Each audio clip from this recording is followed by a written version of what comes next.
Hi friends, আশা করি আপনারা সবাই ভালো আছেন। আপনাদের সবার ভালোবাসা নিয়ে কিন্তু আমরা দুজন চলে এসেছি বন্ধুরা বাংলাদেশের সব থেকে জনপ্রিয় নাটকের মধ্যে একটি, সেটি হচ্ছে হার হার কিপ্টে। কিপ্টে। তো হার কিপ্টে নাটকের আমরা দেখছিলাম 61 থেকে 65, তাই তো 65 এপিসোডের প্রায় শেষের দিকে চলে এসেছি। আজকের ভিডিওটাও খুব ইন্টারেস্টিং হতে চলেছে, আপনারা পুরো ভিডিওটা দেখুন, আশা করি আপনাদের ভালো লাগবে। আর যারা বন্ধুরা এখনো পর্যন্ত আমাদের চ্যানেলটাকে সাবস্ক্রাইব করেননি, তাদের কাছে আমাদের তরফ থেকে একটাই অনুরোধ, আপনারা চ্যানেলটাকে সাবস্ক্রাইব করুন, কমেন্ট করুন এবং যত পারেন কিন্তু ভিডিও শেয়ার করুন। আর ভিডিওর অরিজিনাল লিঙ্ক তো আমাদের ডিসক্রিপশনের মধ্যে দেওয়া থাকে, সেখান থেকে আপনারা চাইলে চেক আউট করে নিতে পারেন। চলুন বন্ধুরা, সময় না নষ্ট করে এপিসোডটা দেখে নিই। মিলন, তোকে ভাবির কথা মতো আমি কিন্তু সব মাফ করে দিছি। এমন আমার টেকাটা ভালোই ভালোই দিয়ে দে ভাই। আচ্ছা, তুমি কি শুরু করেছো কদি? সেই সময়তে একই কথা ঘ্যানর ঘ্যানর করতেছো কি এত্তি? প্রথমবার কথাটা বলার পরই তো টাকাটা যদি ফেরত দিয়ে দিতি, তাহলে তো বারবার ওকে এই কথাটা বলতে হয় না রে মিলন। এই তুমি কথা করছো কি এত্তি? কথা হচ্ছে আমার আর ফরাদ্দার মধ্যে, তার মধ্যে বার ঠেলে দিচ্ছ কি? ব্যাপারটা আমাকে বুঝতে। কথা বললে কি করবি তুই? মানুষের কাছ থেকে সিটারি করে টাকা মেরে খাবি, টাকা চাইলে ফেরত দিবি না। তুই পেয়েছিস কি রে মিলন? হ্যাঁ, ওরে বাবা রে, হায়ারে মাস্তানি খেলতে খেলতে দেখতেছি অভ্যাস হয়ে গেছে। এ ফরাদ্দা, তুমি কি তার হায়ার করে আনিছো নাই? কথাবার্তা ভালো করে বল মিলন, না হলে কিন্তু একটা চট দিয়ে তোকে সিটকে দিয়ে দেবো। হ্যাঁ, সব দিবা, তাহলে সব দিনে ডাক দি, তার সামনে আবার একটা ডাক দি। ডাক দে, দেখি তো সত্যি আমার কি বলে। ডাক দে, ডাক দে। আরে না না, ও সত্যি দেখি। মামা, তোর দরকার নেই মামা, আমি ওর সাথে আপোষ করবে রাইছি। এ মিলন, তুই আমার টাকাটা দিয়ে দে ভাই, আমি চলে যাই। না, আমার কাছে থাকলে বহুত আগেই দিয়ে দিই। তোর কাছে টাকা নেই মানে? দেখ ভাই, আর কোনো নতুন কায়দা করিস নে। ওরে হরাদ্দা, বিশ্বাস করো আমি তোমার সাথে কোনো রকম কায়দা কানুন করতেছি না। আমি তো তোমার টাকাটা দেওয়ার জন্য এক পায়ে খাড়াইছি। আমি মজনু আর মুকু আমার কাছে জোর করে টাকাটা কেটে দেবে। আমি কি আর? তাহলে তো সর্বনাশ হয়েছে রে মিলন। ও মামা, এই টাকা আমি এখন উদ্ধার করবো কেমবা করে? এ জীবনেও তো এই টাকা উদ্ধার হবি না মামা। তোকে আমি কি ক্ষতি করে দিলাম রে মিলন, যে তোরা আমাকে এত বড় শাস্তি দিল? হে আল্লাহ, তাহলে কাম করতো তুই তো একটা কিল ঘুষি আমার মারতো পিঠের উপর, তাও তো সহ্য হইতে।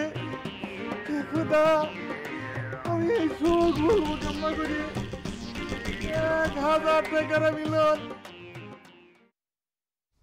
বুঝলে ভাই, তাহলে পরে আপনি কাল সকালে বাড়ি চলে যান, যাই বুবুর সাথে আলাপ আলোচনা করে আমাকে খবর দিলে আমরা রওনা দেবো। আমার মনে হয় তার কোনো দরকার হবি না রে। তোরা তোকে সুবিধে মতো যে কোনো দিন আসবে পারিস, তোর বুবু খুশি হবি। গোল্লা কি কইস, তাহলে কবে যাব? আমি অবশ্য অন্য চিন্তা করতে আছি। আমার মনে হয় এখন তোর দূরে যাইয়ে বিয়ে করাটা ঠিক হইবে না। তুই লোকাল কাজের দ্বারা যাইয়ে বিয়ে টিয়ে করিয়া বাড়িতে নিয়ে বউটা এইবারই তোর বাসা করে। এসব কি কথা করছিস গোল্লা? তোর কি মাথাটা খারাপ হয়ে গেছে নাকি? আমি যা কথা বলি সেটা সজ্ঞানে সুস্থ মস্তিষ্কে বলি। এটা কি সম্ভব? আব্বা তো বাড়ি চুপচাপ দিবি না? দেখছেন দিনা ভাই, গোল্লা কি কর? দুলাভাই কি ঘরে উঠতে দেবে কি দেবে না সেটাও তো চিন্তা করার কোনো দরকার নেই। তুই উঠবি আমার ঘরে, এই ঘরে তোর বাসর ঘর হইবে। অবশ্য এই ঘরে তোকে বাসর ঘর করতে দিলে আমার আর নহরের তো একটু সমস্যা হয়ে যাবে। আমরা কই দিব ও সেটা চিন্তা করে বাইর করতে হবে। না রে গোল্লা, একটু ভেজাল বাজারের দরকার নাই। আমাদের এই বিয়েটা ওই বুবুর বাড়িতে যাই করি। এই শুভ কামে যুদ্ধ বিগ্রহের কি দরকার? বড় ভাই, গোল্লা ঠিক কথাই কয়েছে। তোর একটা কথা বলি, মনোযোগ করে শোন। তোর বাসর ঘর এই ঘরের মধ্যেই হবে। দরকার পড়লে আমরা সবাই মিলে বাইরে পাহারা দেব। যুদ্ধ সারা কোনো কিছু হয়নি, বেশি স্বাধীন হয়নি। সাবাস বাঙালি, সেট না খাইলে কিন্তু সাহস হয় না। কি গান দুলাভাই? আরেকটা দেবো না, বেশি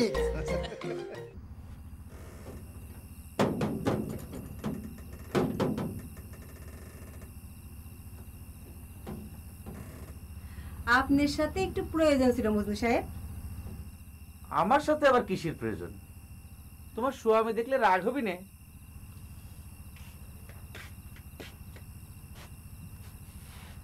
আমার স্বামী মনে করে তোমার কিছু হয় না, আর আমি মনে করি তাকে চিনি নে।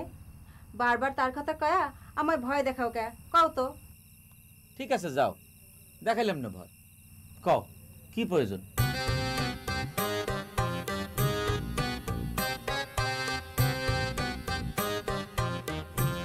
এই টাকাটা রাখো, তোমার ভাইয়ের এটা দিয়ে দিও। না না না, টাকা লাগবে না। তোমার স্বামীর টাকাই মিলনের কাছ থেকে উদ্ধার করে দেয়া হবে। সেই টাকা দিয়ে তো তোমাকে পিকনিক করার কথা। না না, তোমার টাকা আমি নিবে পারবো না।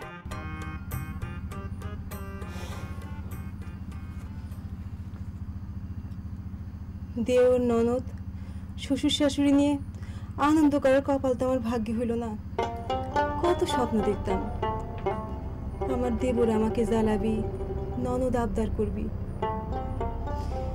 সেই কপাল তো আমার হইল না। না, তুমি টাকাটা নিলে আমার মনের মধ্যে ভালো লাগবে, আর আমার সুখ যদি নষ্ট করবার চাও তাহলে নিও না।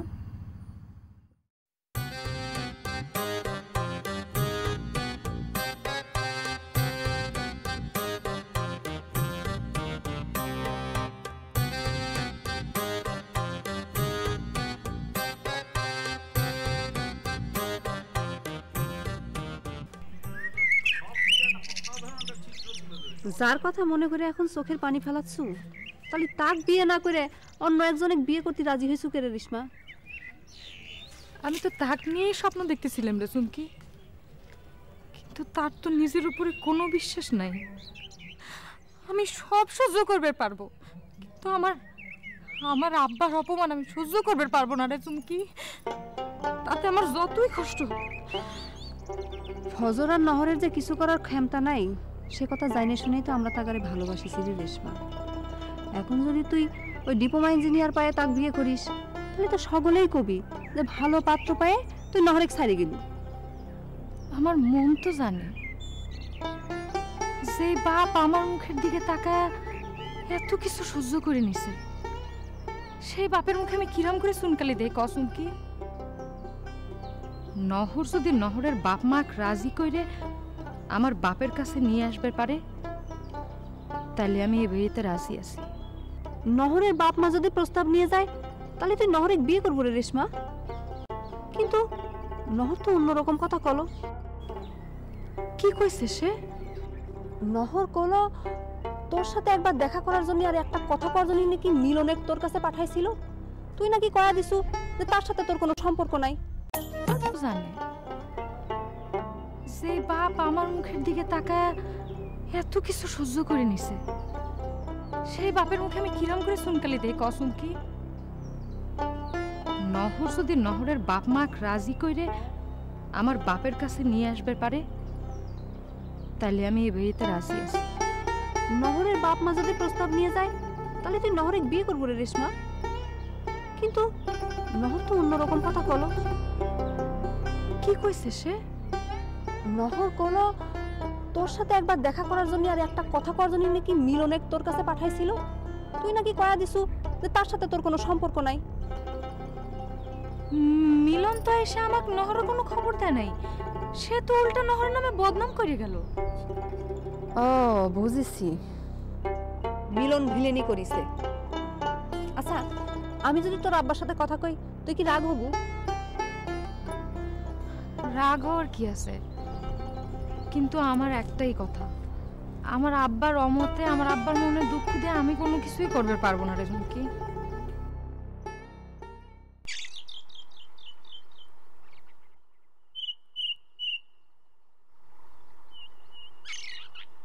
কইছিলাম না তামা, এইসব অচল জিনিসে তো হারাধন দত্তের কপালে জুটবি। তোর আবার কি হলো, মুখের বাজার কে? কয়দিন হলো দাদা বাইক নাই, একটু খোঁজ খবর করা লাগতো না? গেদা সাওয়াল নাকি যে খোঁজ করা লাগবে? নিজের ইচ্ছায় গেছে, নিজের ইচ্ছায় ঘুরে আসবে, আর যদি না আসবার চায় তথা আসতো। কি রাম, কি করছে? যদি সত্যি সত্যি আশ্রমে চলে যায় তাহলে তো আমি মহাভাগ্যবান হয়ে গেলাম রে শিবানী। পুত্র যদি ধর্মের পথে গমন করে কিছু পুণ্য অর্জন করে, তাহলে তো পিতা হিসেবে আমার খাতাতেও কিছু জমা পড়ে নাকি? খালি পুণ্যের হিসেব করো না বাবা, সত্যি সত্যি যদি কোনো বিপদ আপদে পড়ে যায় তখন কি হবে নি? চুপ করে থাকতো শিবানী। ওই রকম দুষ্ট গরুর চাইতে শূন্য গোয়াল অনেক ভালো। একজনের অত্যাচার থেকে তো শান্তিতে আছি, নাকি শান্তি থাকতে ভালো থাকে না? এত কিছু বুঝি না বাবা। ও ঘরে থাকলেও অশান্তি লাগে, আবার এখন যে ঘরে নাই তাও অশান্তি ঠেকেছে মনের মধ্যে, বুকের মধ্যে খসখস করছে। তুমি এসব বুঝবে না। ও আর তোমার কত কি হয়েছে রে? তুই কি খুঁজছো? ধরতে দুটো গেল ঘরে। কার কথা করছো? মামা ঘরে? আর কার কথা কও? ঘরে তো ছিল। ওরে ঘরে যে ছিল সেটা তো আমিও জানতাম, কিন্তু এখন তো যে দেখতেছি ঘরে নেই, ঘর ফাঁকা। ওকে ব্যাগপত্রও দেখতেছি না। আচ্ছা পলালো নাই? ওরে কি কথা শুনবে মিলন, তোর মুখে ফুল চন্দন পড়ে বাবা। সাইরানার হরিলুট মানসা করলাম শিবানী। আগে এত পয়সা পাতি খরচের কথা মুখে আনা লাগবে না। তারা এত সহজে যাওয়ার পারতো না। তাই যদি যাইতো বাবা, তাহলে কি এত কীর্তি করে? চল তো দেখি। আর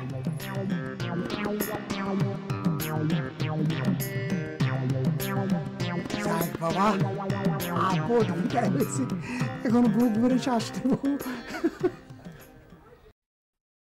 বন্ধুরা অসাধারণ অভিনয় দেখলেন, ঠিক আছে? সবকিছু মিশিয়ে কিন্তু মিশিয়ে অনেকটাই ভালো জিনিস। সব নিয়ে শেষ পর্যন্ত কিন্তু এর অভিনয়টা ব্যাপক লেগেছে। যেভাবে বললো অতিথি চলে গেছে তার জন্য আনন্দ পেয়েছে। তো সব মিলিয়ে এই নাটকের মধ্যে সমস্ত কিছু আছে। এই নাটকটা দেখলে অনেক কিছু আপনারা শিখতে পারবেন আশা করি। যারা যারা দেখছেন আর যাদের ভালো লাগছে লাইক দিন, কমেন্ট করুন। আমরা কিন্তু এই নাটকটা কিন্তু শেষ অবধি দেখবো। তো আপনারা যদি আমাদের পাশে থাকেন অবশ্যই ভালো লাগবে। তো আজকের মতো এখানেই শেষ করছি। কালকে আবার দেখা হবে এই নাটকের একটা নতুন এপিসোড নিয়ে। ততক্ষণে সবাই ভালো থাকবেন, সুস্থ থাকবেন।